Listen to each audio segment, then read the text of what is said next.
Sarah. I'm delighted to welcome our keynote speaker today, Jeffrey Brown.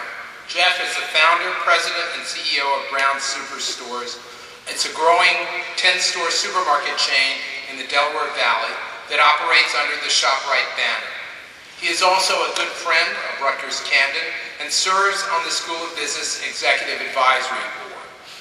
A respected executive in the grocery industry, Jeff recently was recognized by the National Grocers Association as a 2010 recipient of the Thomas K. Zalkoff Entrepreneurial Award. It's a top national honor in the industry.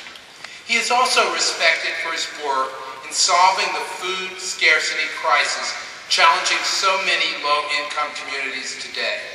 He was recognized for that work by being invited to sit with the First Lady at President Obama's January 2010 State of the Union address. It's my pleasure to introduce Jeff Brown. Jeff?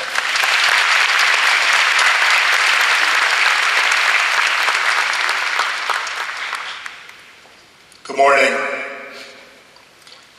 I want to thank Acting Executive Dean Ray Solomon, Chancellor Wendell Pritchett, Vice Dean Jean Pilati, for inviting me to address you, the Rutgers graduating class of 2010. I would also like to acknowledge the Honorable and Excellent Dana Red, Mayor of Camden. This is an exciting day, and we're all very proud of your accomplishments. As I began to prepare my remarks for this event, I thought back to the day I graduated in 1986. I'd like to say that I could recall the day as if it were yesterday, but I can't. But I do remember who delivered the commencement address that day. It was then CEO of Pepsi, Roger Enrico, and my fellow classmates and I decided that we would welcome our guests by simultaneously opening a can of Pepsi at the onset of his speech. Fortunately, he appreciated the plug, and it was a memorable moment. Today, I'd like to share just a few thoughts on what may await you as you enter the world of longer work weeks, shorter vacations, and lots of new rules. Now, it may sound dismal. It shouldn't.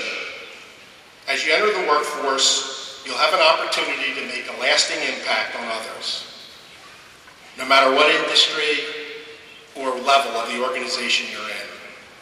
If you take one thing away from my address today, it's make a difference. It may sound like a cliche, it may sound simplistic, but we live in a time when both business and individuals must commit themselves to going beyond making a profit or drawing a salary to making a lasting impact on the communities and people we serve. As you enter the workforce, you're doing so at a time of uncertainty. But it's important to remember that every group of graduates has faced some challenge that defines its generation. In the 70s, we saw the resignation of a US president and a terrorist attack at the Olympic Games in Munich. In the 80s, an oil spill in Alaska and a nuclear accident in Chernobyl. In the 90s, we saw the collapse of the Soviet Union, and we rolled towards the turn of the century with the fear of the Y2K bug. The first decade of the new century would bring us 9/11 and forever change our sense of security. With each passing decade, the course of world events shape us and define the generation we will become. In the past couple of years, we haven't always seen business or government at its best. This has been a time of bank failures and bailouts, housing bubbles and stock market tumbles, record oil spills, rising foreclosures, and cars with systematic mechanical failures. We've seen people and businesses fail to be accountable and responsible for their decisions, while the impact of those decisions have been far-reaching. When I first graduated, I thought I was all set because I was going to work for my dad in his southern New Jersey supermarket business.